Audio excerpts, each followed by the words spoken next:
Hello and welcome to my therapy session for the day.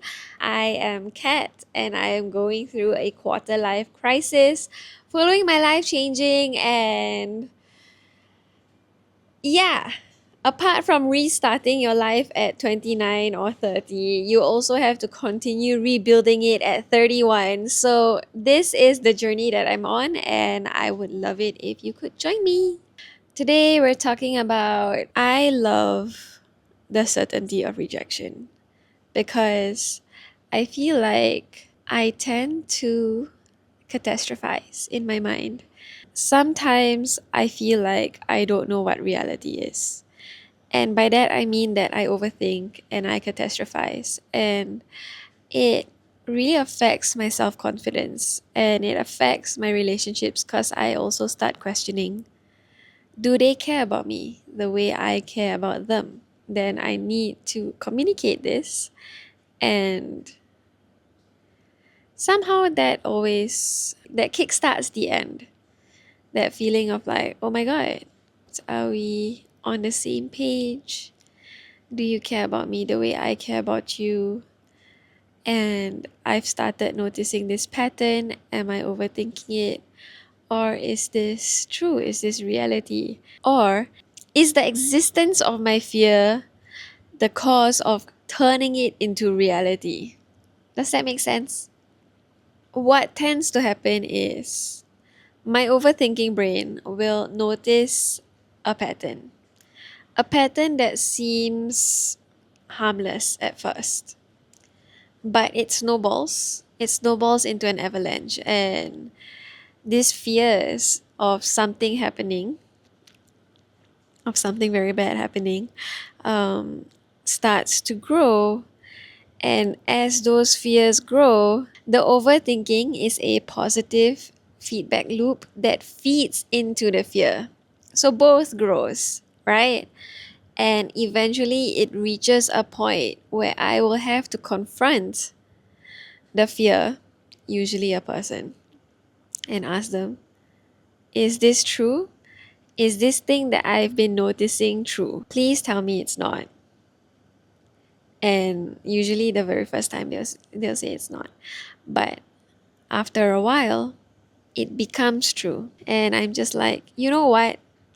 It's okay. It's okay if my fears are true, but I would rather you just tell me that it is, so I'm not constantly questioning my reality.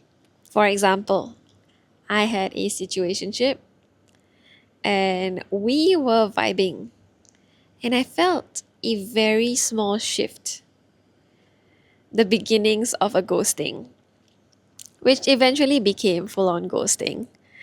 And I did manage to convince the guy, like, hey, let's meet up, let's chat, let's clear things out. If you don't want to pursue this, just tell me. I much rather just be told. And we can move on with our lives rather than I'm left stuck wondering what had gone wrong, why, is it me? And so, yeah, we had a talk and I was properly rejected in person. And I really appreciated it. I preferred it.